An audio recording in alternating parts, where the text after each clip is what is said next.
نحمدہ ونسلم ونصلی علی رسولہ الکریم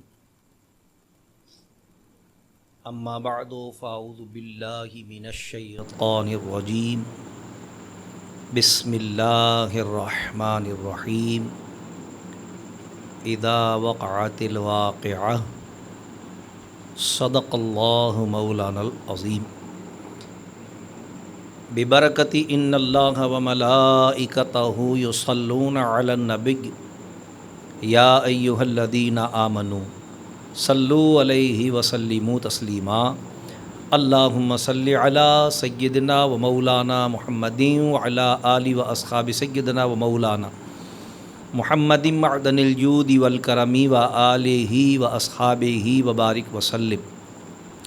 صلاۃ و سلام علیک یا سیدی یا رسول اللہ وعلی آلک و اصحابک یا حبیب اللہ صلی اللہ علیہ وسلم۔ مختصر حمد و صلات کے بعد اللہ تبارک و تعالیٰ کا بے پناہ شکر اور احسان، کرم اور انعام کہ اس نے ہم گناہ گاروں کو یہ سعادت و توفیق عطا فرمائی کہ اس کی مقدس کتاب کے مبارک درس کی سماعت کی نیت سے یہاں جمع ہیں۔ اللہ تبارک و تعالی ہم سب کا یہاں آنا، بیٹھنا اور اپنی کتاب مقدس کے درس کا سننا اور سنانا اپنے کرم سے اپنی بارگاہ میں قبول و منظور فرمائے۔ گزشتہ سے پیوستہ درس قرآن حکیم کی نشست میں ہم نے سورہ واقعہ شریف کا خلاصہ اور اس میں بیان ہونے والے مضامین کی تلخیص آپ کی خدمت میں عرض کر دی تھی، اور اب ہم انشاءاللہ ترتیب وار سورہ واقعہ شریف کی آیات مقدسہ کی مختصر تفسیر اور آسان ترین تشریح آپ حضرات کی خدمت میں عرض کرنے کی سعادت حاصل کریں گے۔ اللہ تبارک تعالی ہم سب کو اپنی عملی زندگی میں تعلیمات قرآنیہ اور سنت نبویہ علی صاحب الصلاۃ والسلام کے مطابق و موافق عمل کرنے کی توفیق رفیق عطا فرمائے۔ سورہ واقعہ شریف بنیادی طور پر کیونکہ مکی سورہ مبارکہ ہے، اس لیے اس میں تبلیغی طور پر مضامین کا بیان کیا گیا ہے، اور آپ جانتے ہیں تبلیغ کسی کو دین کی حقانیت اور اسلام کی سچائی منوانے کے لیے کی جاتی ہے، اور فطرت انسانی یہ ہے کہ وہ کسی چیز کو تین طرح سے مانتا ہے اپنی فطرت کے مطابق۔ ایک فطرت لوگوں کی یہ ہے کہ وہ دلائل سے کسی چیز کو مانتے ہیں، ایک فطرت یہ ہے کہ لوگ ڈر، خوف یعنی دھونس اور دھمکی سے کسی چیز کو مانتے ہیں، اور ایک فطرت یہ ہے کہ لوگ لالچ اور مفادات اور نفع کے سبب سے کسی چیز کو مانتے ہیں۔ اسلام نے دین فطرت ہونے کے اعتبار سے تبلیغ کی یہ تینوں طریقے اور انداز اختیار فرمائے ہیں، لہذا قرآن کریم میں ہمیں عذاب والی آیات اور برے انجام والے معاملات کا بیان بھی ملتا ہے جو ان لوگوں کو منوانے کے لیے ہے جو ڈر اور خوف سے مانتے ہیں۔ جنت کی نعمتیں، آخرت کے انعامات، اللہ کی خوشنودی، بلندی درجات اخروی راحتیں، ان کا بھی بیان ہوا ہے۔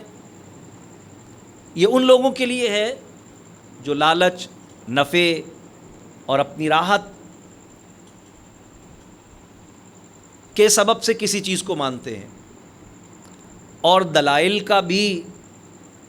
مختلف مقامات پر بہت ہی جامع انداز میں تذکرہ کیا گیا ہے ان لوگوں کے لیے جو دلائل سے مانتے ہیں۔ سورہ واقعہ شریف میں اتفاق سے یہ تینوں انداز تبلیغ اختیار کیے گئے ہیں، کیونکہ یہ مکی ہے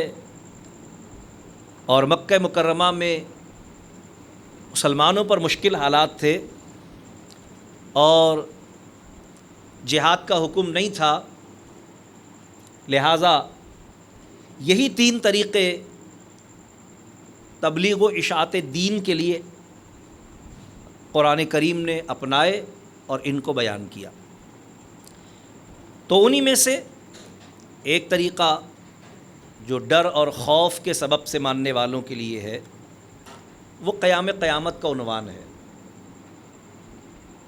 تاکہ لوگوں کو مرنے کے بعد دوبارہ زندہ کیے جانے اور اللہ تبارک و تعالیٰ کی بارگاہ میں جواب دہی کا احساس اور خوف ہو، اور اس دن کی خطرناکی اور اس دن کی ہولناکی پر آگاہی ملے، اور اس سبب سے وہ اسلام و ایمان کو قبول کر لیں۔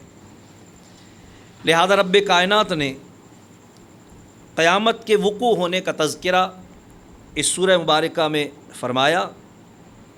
ارشاد باری تعالیٰ ہوا، اذا وقعت الواقعہ، جب ہو لے گی وہ ہونے والی،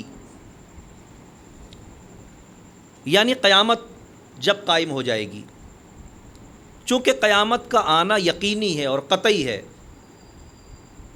اس لیے اسے واقعہ کہتے ہیں، اور قیامت کے مختلف نام قرآن کریم نے بیان کیے ہیں، ان میں سے اس کا ایک نام واقعہ بھی ہے، اور اسی اعتبار سے وقوع قیامت کے تذکرے پر مبنی اس سورہ مبارکہ کو سورہ واقعہ کہا جاتا ہے۔ رب کائنات نے ارشاد فرمایا کہ جب وہ ہونے والی، آنے والی، آ جائے گی، ہو لے گی، یعنی قیامت قائم ہو جائے گی، لیس لوقعتھا کاذبہ، تو پھر اس کے ہونے میں کسی کو انکار کی گنجائش نہ ہوگی۔ جب ایک چیز واقع ہو جائے گی، جب ایک واقعہ رونما ہو جائے گا، سب کی نگاہوں کے سامنے ہوگا، تو جب ایک چیز واقع ہو جائے گی تو کسی کو انکار کی گنجائش نہیں ہوگی۔ تو یہ تو ایک ایسی حقیقت ہے کہ جس میں کسی کو شک ہو ہی نہیں سکتا، تو پھر اسے یہاں کیوں بیان کیا گیا؟ اس لیے بیان کیا گیا کہ جب واقع ہو جائے گی تو دیکھ لینے کے بعد اگر کوئی مانے گا تو پھر ماننے کا کوئی فائدہ نہیں ہوگا۔ اس لیے بطور تبلیغ، کیونکہ ایمان الذین یؤمنون بالغیب، ایمان والے وہ ہیں جو بے دیکھے یقین کرتے ہیں، کیونکہ ایمان کا تقاضا یہ ہے کہ حضور صلی اللہ علیہ وسلم کی زبان کی صداقت پر اور اللہ کے کلام کی سچائی پر یقین کیا جائے، اور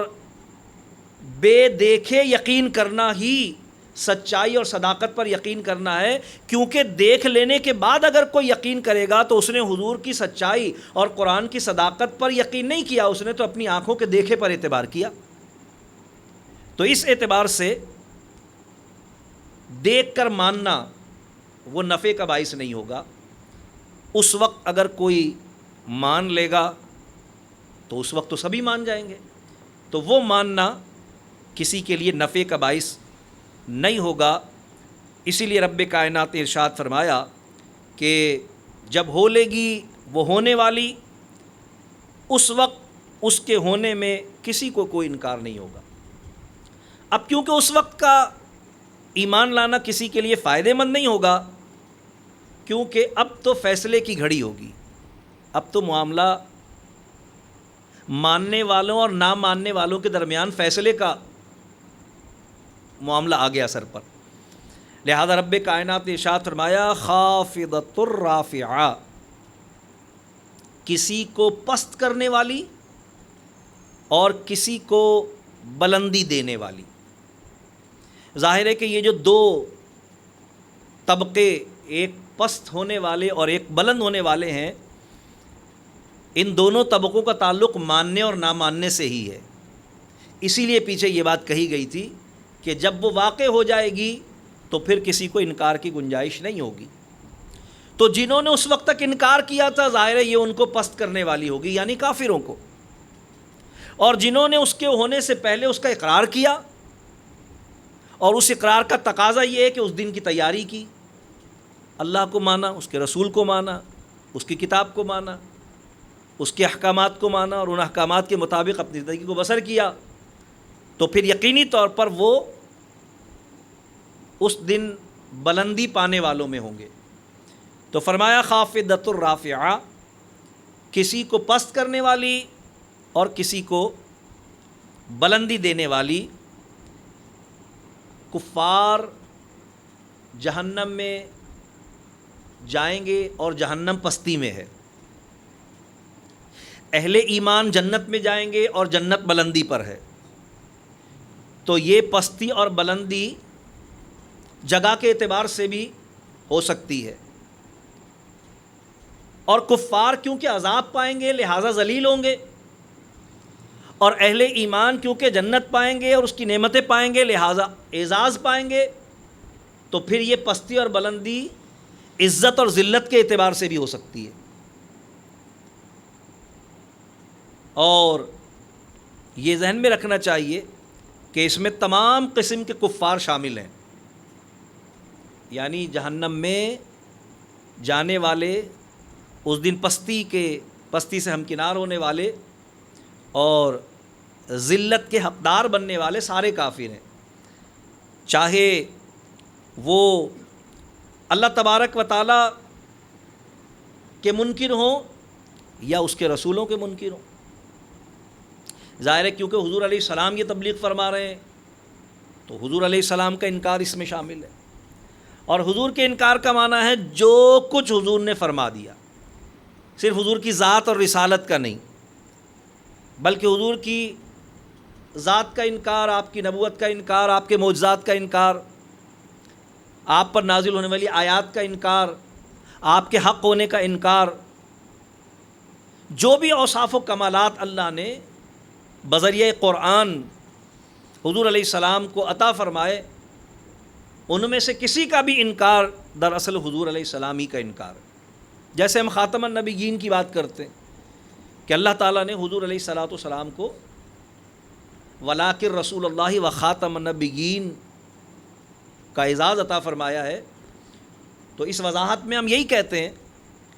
کہ حضور صلی اللہ علیہ وسلم کے لیے اللہ تبارک و تعالیٰ نے قرآن کریم میں جب اعلان کیا تو فرمایا محمد صلی اللہ علیہ وسلم تم مردوں میں سے کسی کے باپ نہیں ہیں، ما کان محمد ابا احد من رجالکم۔ یہ بات بظاہر حضور کی نعت نہیں لگتی، بظاہر حضور کی نعت نہیں لگتی، حالانکہ قرآن تو سارا حضور کی نعت ہے، اس لیے کہ کسی کا بیٹوں سے محروم ہونا اور بیٹے کا باپ نہ ہونا ہماری معاشرت میں تعریفاً نہیں ہے بلکہ طنزاً ہے۔ یہ تو اب اس کا تو بیٹا ہی کوئی نہیں ہے، اب یہ تو لاولد ہے، اس کی تو اولاد کوئی نہیں ہے۔ اور ایسا ہی تھا کہ جب کفار و مشرکین حضور علیہ السلام کے تیسرے اور آخری بیٹے کی بچپن ہی کی حالت میں وصال فرمانے کی صورتحال کو اپنے پیش نظر لا رہے تھے، دیکھ رہے تھے، تو انہوں نے حضور علیہ السلام کو طعن کیا اور آپ کو لاولد اور ابتر معاذ اللہ کہا، تو اللہ تعالیٰ نے سورہ کوثر سرکار کی دلجوئی کے لیے نازل فرمائی اور اعلان کر دیا کہ محبوب یہ آپ کی خصوصیت ہے، ساری مخلوق ایک طرف ہے اور اللہ کا محبوب ایک طرف ہے، ساری مخلوق کا نسب ان کے بیٹوں سے جاری ہوتا ہے، آپ کی نسل اور آپ کا نسب آپ کی بیٹی سے جاری ہوگا۔ اور دنیا میں کوئی 25 بیٹوں کا باپ بھی جو گزر چکا ہو آج یہ دعویٰ نہیں کر سکتا کہ اس کی اولاد موجود ہے، لیکن حضور علیہ الصلاۃ والسلام جن کی صرف ایک شہزادی سے اللہ نے ان کی نسل کو جاری فرمایا، اور ابھی محرم شریف گزرا ہے تو آپ نے واقعات کربلا میں سنا کہ صرف ایک امام زین العابدین بسبب بیمار ہونے کے باقی بچے تھے، سب کو شہید کر دیا گیا تھا مردوں کو۔ اللہ تبارک و تعالیٰ نے سرکار علیہ الصلاۃ والسلام کی آل کو اپنے محبوب علیہ السلام کے نسب کا فیضان عطا فرمانے کے لیے ایسی برکت عطا فرمائی کہ آج پوری دنیا میں سادات اولاد رسول موجود ہیں۔ تو اللہ تبارک و تعالیٰ نے سرکار علیہ السلام کی جب یہ صفت بیان فرمائی تو بظاہر ایسا لگتا ہے کہ حضور کی نعت نہیں ہے، لیکن اصل میں یہ حضور کی نعت ہے، اس لیے کہ اللہ نے یہ کہہ کر کہ اے محمد صلی اللہ علیہ وسلم مردوں میں آپ کسی کے باپ نہیں ہیں۔ بظاہر لگتا ہے کہ بیٹے کا باپ نہ ہونا یہ تو حضور علیہ الصلاۃ والسلام کی نعت نہیں ہے، لیکن کیونکہ بیٹوں کا باپ ہونا یہ اس زمانے میں بھی فخر کا باعث ہوتا تھا، کیونکہ بیٹے باپ کا دست و بازو ہوتے ہیں، قوت ہوتے ہیں، طاقت ہوتے ہیں۔ اور اللہ نے یہ کہہ کر بتایا کہ ہمارے محبوب صلی اللہ علیہ وسلم کو مخلوق میں سے کسی چیز اور کسی شے سے عزت اور طاقت نہیں ہے۔ یہ باقی لوگوں کا معاملہ ہے کہ بیٹے ہونا باپ کے لیے عزت کا باعث ہوتے ہیں، حضور علیہ السلام کا معاملہ یہ ہے کہ حضور علیہ الصلاۃ والسلام مردوں میں سے کسی کے باپ نہیں ہے، یعنی بیٹوں سے آپ کو عزت نہیں ہے، بلکہ قیامت تک آپ کی اولاد کو آپ کی وجہ سے عزت ہوگی۔ یہ مختلف ہے معاملہ میرے محبوب کا۔ اور اسی طرح باقی باپوں کو بیٹوں سے قوت ہوتی ہے، طاقت ہوتی ہے، ان کا مشن وہ آگے بڑھاتے ہیں،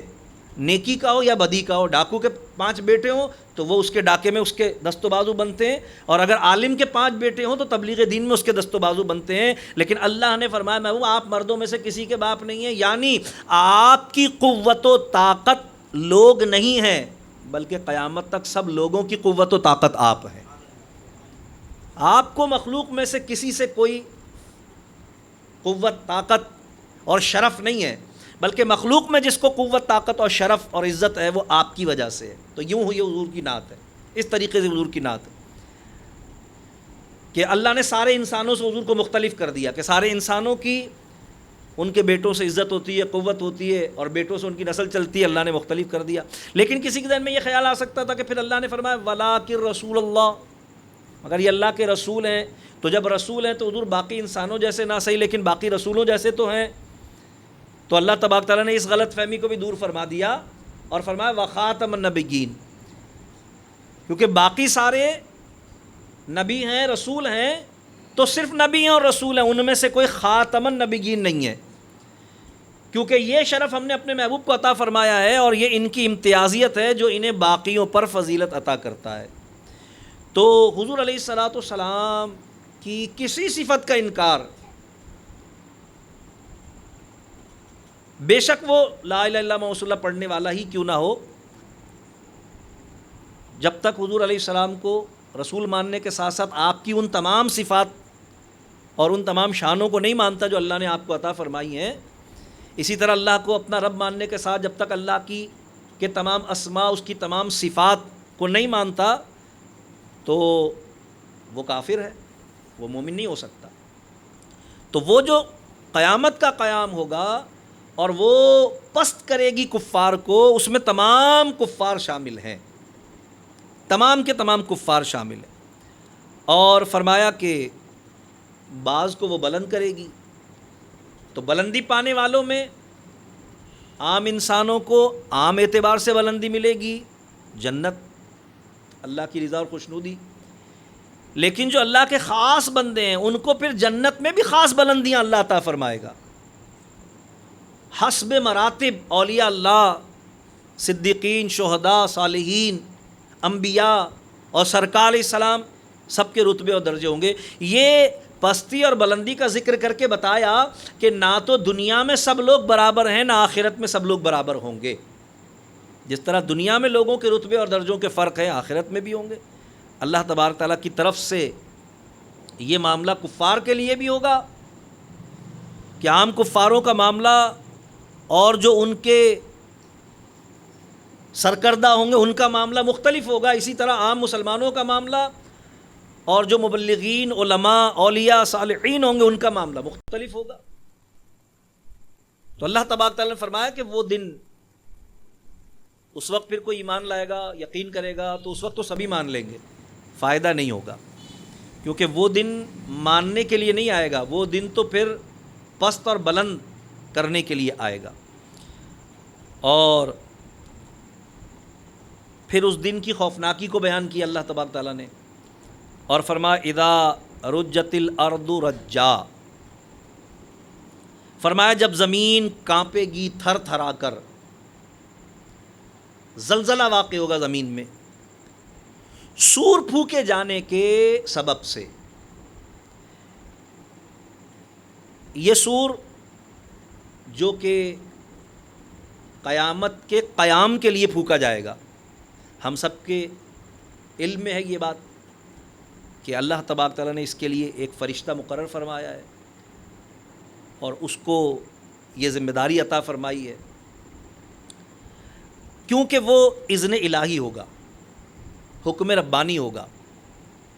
تو وہ سور کی جو آواز ہوگی وہ اتنی خطرناک ہوگی کہ جس طرح آج ہم دیکھتے ہیں اور سنتے ہیں کہ ایئرپورٹ کے جو قریب بالکل مکانات ہوتے ہیں ان کو زیادہ اونچا تعمیر کرنے کی ممانعت ہوتی ہے، کیونکہ جہاز جب نیچائی سے گزرتا ہے تو اس کی آواز کے سبب سے ان گھروں کی مضبوطی متاثر ہوتی ہے۔ یا آپ سنتے ہیں کہ کہیں دھماکہ ہوا تو دھماکہ فلاں جگہ ہوا، جہاں تک آواز سنی گئی اتنی دور تک لوگوں کے گھروں کے شیشے ٹوٹ گئے، یہ سنتے رہتے ہیں، عام واقعات ہیں۔ تو بعض آوازوں کی خوفناکی، ان کی دہشت چیزوں کو قائم نہیں رہنے دیتی۔ اور یہاں میں آپ کو سمجھانے کے لیے وہ بات بھی عرض کروں گا جو قرآن کریم نے خود اپنے لیے کہی ہے کہ اللہ تعالیٰ فرماتا ہے لو انزلنا ھذا القرآن علی جبل لرأیتہ خاشعا متصدعا من خشیۃ اللہ، اگر اس قرآن کی ایک آیت کو کائنات کے کسی مضبوط ترین پہاڑ پر نازل کر دیتے وہ ریزہ ریزہ ہو جاتا۔ تو یہ ریزہ ریزہ ہو جانا اس کلام کی ہیبت کی وجہ سے، اس کی عظمت اور ہیبت کو بتانے کے لیے۔ تو جو سور پھونکا جائے گا اس کی آواز کی بھی ہیبت ایسی ہوگی کہ ساری زمین کانپے گی، اور جب زمین کانپے گی تو پھر اس پر موجود تمام عمارتیں گر جائیں گی، پہاڑ پھٹ جائیں گے، اور اوپر کی چیزیں اندر اور اندر کی چیزیں اوپر ظاہر ہو جائیں گی۔ یعنی جس طرح زمین پر ہل چلتا ہے تو اوپر کی مٹی اندر اور اندر کی مٹی اوپر ہو جاتی ہے۔ تو یہ قیامت کی ہولناکی اور سور کی ہیبت کا بیان گویا رب کائنات نے یہاں ارشاد فرمایا کہ جب سور پھونکا جائے گا تو زمین تھر تھرا کر کانپے گی، اور اس کے سبب سے یہ صورتحال ہوگی جو میں نے آپ کے سامنے بیان کی۔ تو رب کائنات ارشاد فرماتا ہے کہ اس کا اظہار اس انداز سے ہوگا کہ وَبُسَّتِ الْجِبَالُ بَسًّا، اللہ تعالیٰ ارشاد فرماتا ہے پہاڑ ریزہ ریزہ ہو جائیں گے، چورا ہو کر، جیسے کسی نے ان کو، وہاں بھی وہی بات تھی ابھی جو میں نے آیت پڑھی کہ اللہ تعالیٰ فرماتا ہے کہ اگر ہم قرآن کی ایک آیت کو کسی مضبوط پہاڑ پہ نازل کر دیتے تو وہ ریزہ ریزہ ہو جاتا۔ یہاں بھی وہی بات بیان کی جا رہی ہے، کیونکہ وہاں بھی کلام کی ہیبت بتانا مقصود ہے، اور یہاں بھی سور پھونکے جانے کی آواز کی ہیبت اور قیامت کی ہولناکی بتانا مقصود ہے۔ تو رب کائنات نے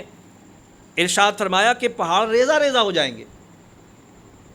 بعض علماء نے فرمایا کہ جیسے خشک ستو آٹا پستا ہے اور اس کی دھول اڑتی ہے، یا اوپر سے کوئی مٹی وغیرہ پھینکی جاتی ہے تو اس کے جو باریک ذرے ہوتے ہیں وہ فضا میں ہمیں بکھرے ہوئے نظر آتے ہیں، یہ کیفیت ہوگی۔ اور بعض جگہ ہے کہ پہاڑ اون کے گالوں کی طرح اڑیں گے، قرآن کریم نے اس کا بھی ذکر کیا۔ تو علماء فرماتے ہیں ابتداً وہ کیفیت ہوگی کہ ٹکڑے ٹکڑے ہو کر ہوا میں اڑیں گے، اور پھر وہ مزید یعنی پس جائیں گے اس سور کی ہیبت کے سبب سے، اور پھر بالکل ریزہ ریزہ ہو جائیں گے، جس طرح کہ ہمارے گھر میں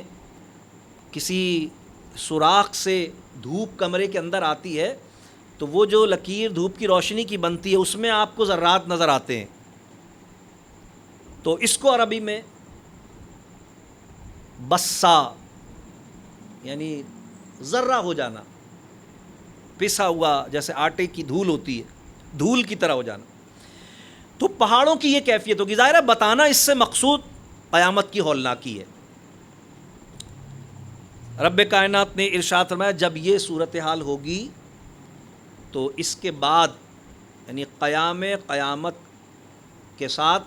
معاملہ کیا ہوگا؟ فرمایا فکانت ہباء منبثا، وہ جو پہاڑوں کا ہولناکی کے سبب سے ریزہ ریزہ ہو جانا ہے، وہ روزن کی دھوپ کے غبار کی طرح لوگوں کی نگاہوں کے سامنے ہوگی۔ اور اس کے بعد جو معاملہ لوگوں کا ہوگا وہ کیا ہوگا؟ فرمایا وَكُنْتُمْ أَزْوَاجًا ثَلَاثًا، اور اس دن تم لوگ 3 قسم کے ہو جاؤ گے، لوگوں کی 3 قسمیں ہو جائیں گی، 3 طرح کے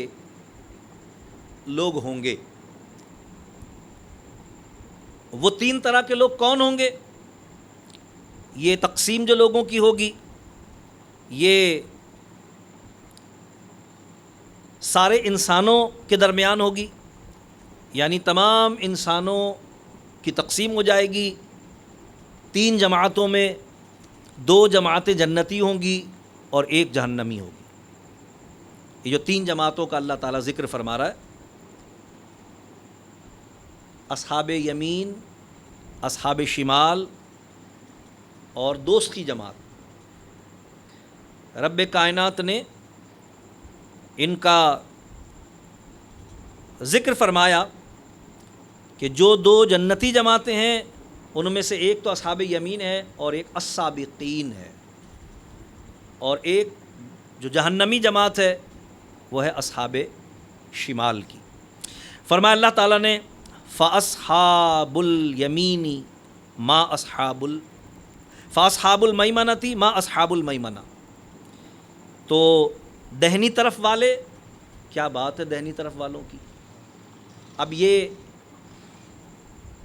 پہلے جنتی گروہ کی فضیلت اور ان کی شان اور ان کی توصیف اللہ تعالیٰ بیان فرما رہا ہے۔ فَأَصْحَابُ الْمَيْمَنَةِ مَا أَصْحَابُ الْمَيْمَنَةِ، میمنہ عربی زبان میں دائیں کو کہتے ہیں، دائیں طرف، سیدھی طرف، ہم لوگ عرف عام میں سیدھی طرف کہتے ہیں اس کو۔ اس کی مختلف تفسیریں کی ہیں علماء کرام نے، فرماتے ہیں یا تو اس سے مراد ہے کہ جو لوگ عرش کے دائیں طرف کھڑے کیے جائیں گے، کیونکہ اللہ تبارک و تعالیٰ جسم و جسمانیت سے پاک ہے، اس لیے اللہ کا دائیں بائیں نہیں ہوتا۔ ہمارا تو دائیں بائیں ہوتا ہے نا، ہمارا آگے پیچھے بھی ہوتا ہے۔ اللہ تبارک تعالیٰ کیونکہ جسم و جسمانیت سے پاک ہے، اس لیے اللہ کا سامنا یا پیچھا یا دایاں اور بایاں نہیں ہے۔ تو اس سے مراد کیا ہے؟ اس کے مختلف اقوال، اس کی تفسیریں مختلف کی ہیں علماء کرام نے۔ فرمایا کہ یا تو اس سے مراد ہے کہ جو عرش کے دائیں طرف ہوں گے، اصحاب یمین سے یہ مراد ہے، اور بعد میں فرمایا کہ ان کو اصحاب یمین اس لیے کہا جائے گا کہ ان کے نامہ اعمال دائیں ہاتھ میں دیے جائیں گے، کیونکہ ایسا بھی ہے نا، ہم سب کے علم ہے کہ اس دن جب نامہ اعمال دیے جائیں گے لوگوں کو، تو جو نیک لوگ ہوں گے، اچھے لوگ ہوں گے، ان کے نامہ اعمال دائیں ہاتھ میں دیے جائیں گے، سب کے علم ہے یہ بات، اور جو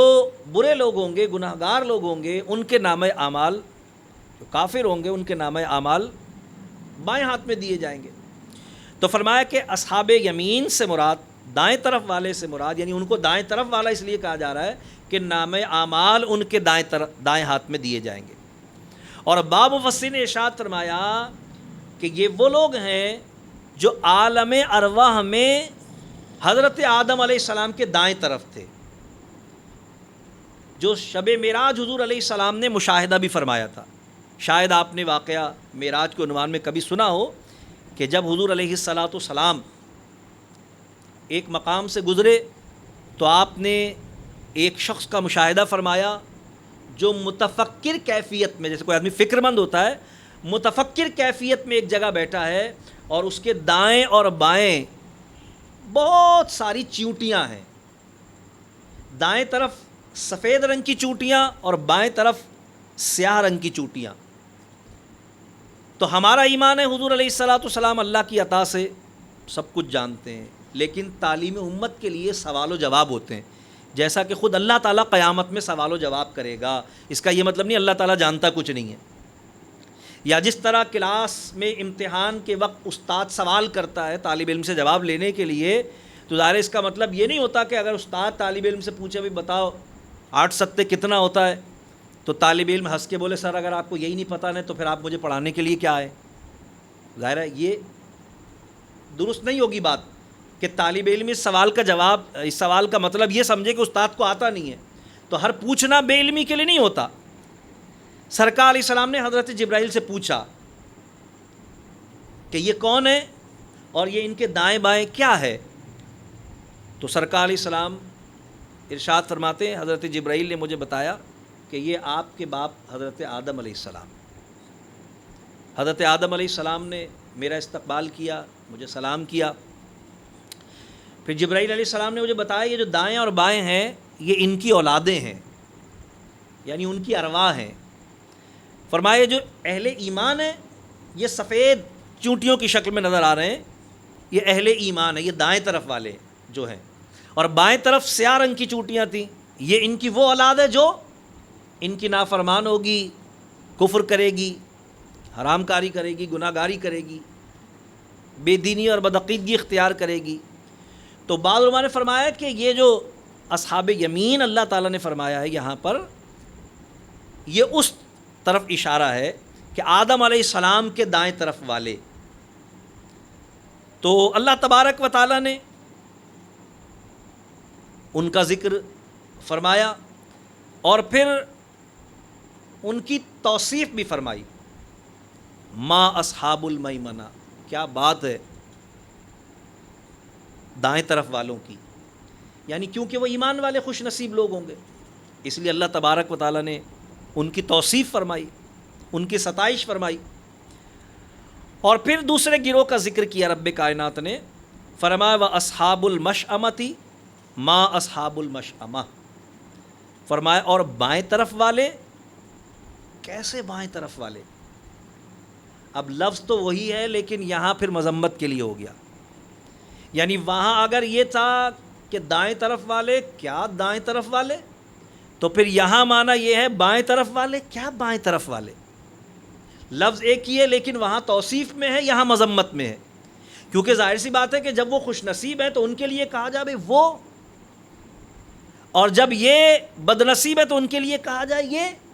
تو یہ وہ اور یہ کہنے میں فرق ہے.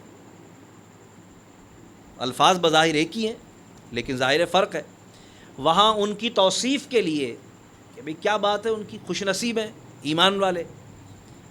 اور کیا ان کی یہاں مذمت والی بات ہو گئی کہ بھئی یہ کیسے بد نصیب ہے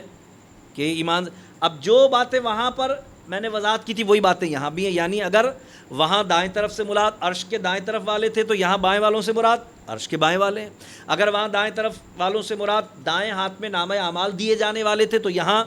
ظاہر ہے پھر اس کے برعکس معنی ہوں گے کہ بائیں ہاتھ میں نامہ اعمال دیے جانے والے. اور وہاں اگر مراد، یہ مختلف توجیحات ہیں جو مفسرین نے فرمائی ہیں کہ اگر وہاں دائیں طرف والوں سے مراد حضرت آدم علیہ السلام کے عالم ارواح میں دائیں طرف والے ہیں تو پھر یہاں پر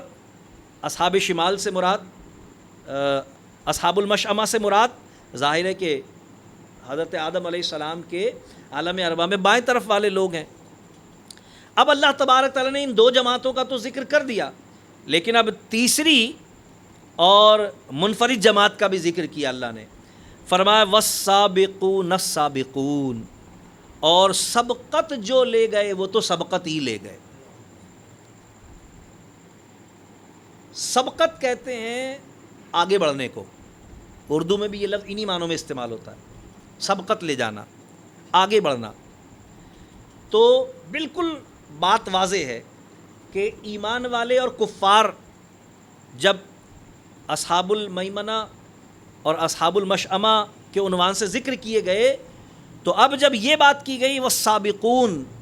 پہل کرنے والے، ابتدا کرنے والے، آگے بڑھنے والے، فرمایا گیا اس سے مراد وہ خوش نصیب لوگ ہیں جو ابتداءً ایمان لائے۔ اس میں صدیق اکبر کی نعت ہے، اس میں خدیجۃ الکبریٰ رضی اللہ عنہ کی نعت ہے، اس میں عشرہ مبشرہ کی نعت ہے، اس میں اصحاب بدر کی نعت ہے، اس میں اصحاب احد کی نعت ہے، اس میں مکی زمانے نبوت و رسالت میں ایمان لانے والے صحابہ کی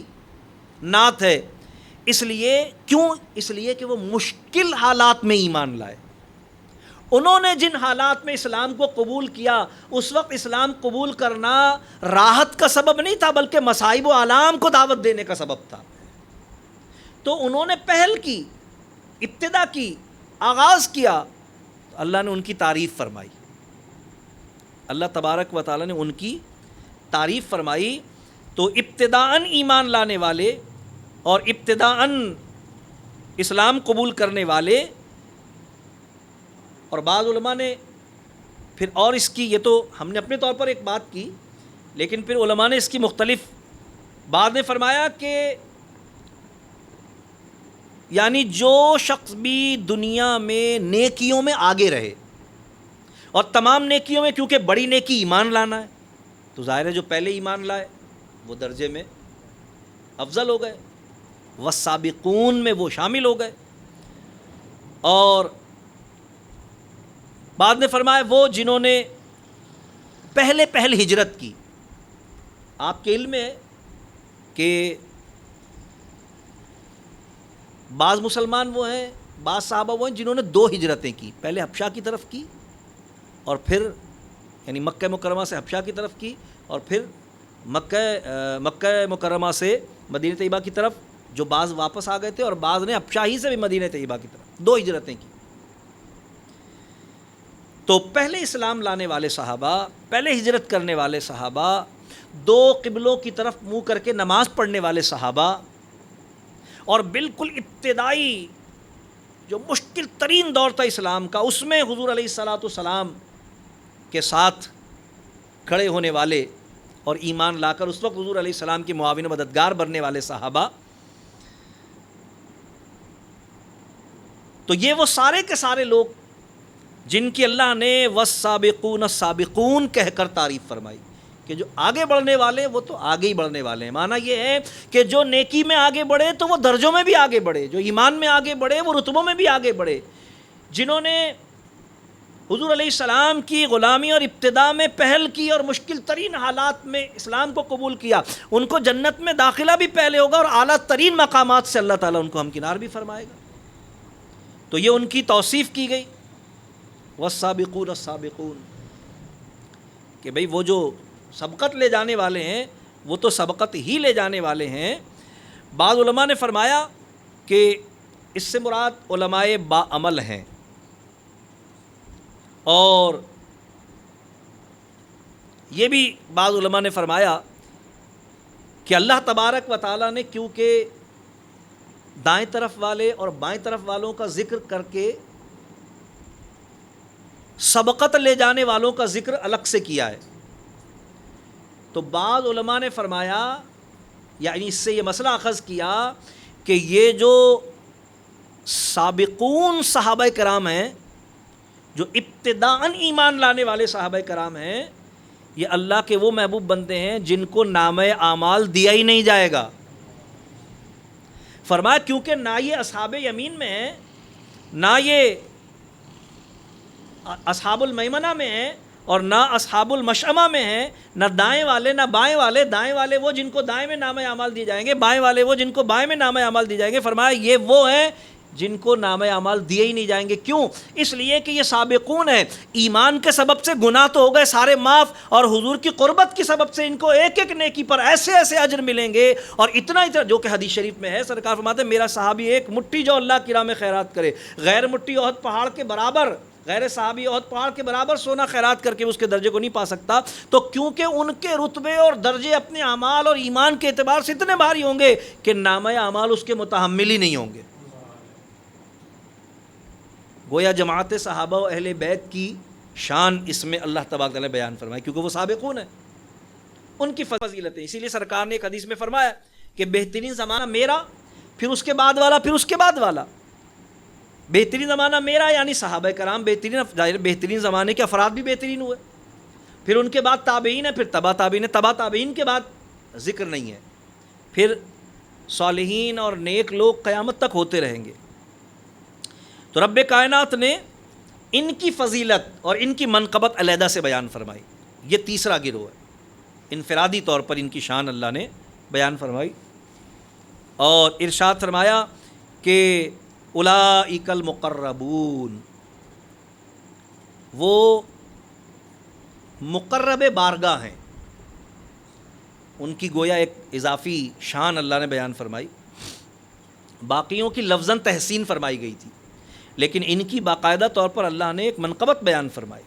کہ جو سابقون ہیں، یہ تو جو پہل کرنے والے ہیں وہ تو پہل کرنے والے ہیں۔ خصوصیت ان کی یہ ہے کہ یہ مقرب بارگاہ ہیں۔ اس کی بھی مختلف توجیحات علماء نے فرمائی۔ بعض نے فرمایا کہ یہ عرش سے قریب ہوں گے، بعض نے فرمایا کہ یہ محشر میں حضور سے قریب ہوں گے، بعض نے فرمایا کہ محشر میں حضور سے قریب ہوں گے، اور بعض نے فرمایا کہ اللہ تبارک و تعالیٰ انہیں اپنا قرب خاص عطا فرمائے گا،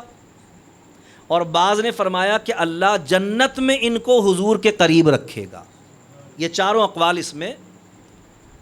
اولئک المقربون کی تشریح میں ہمیں اس کی تفسیر میں مختلف تفاسیر میں یہ چار اقوال ہمیں ملتے ہیں۔ ظاہر ہے ان چاروں میں ان کی فضیلت، ان کی منقبت اور ان کی عظمت کا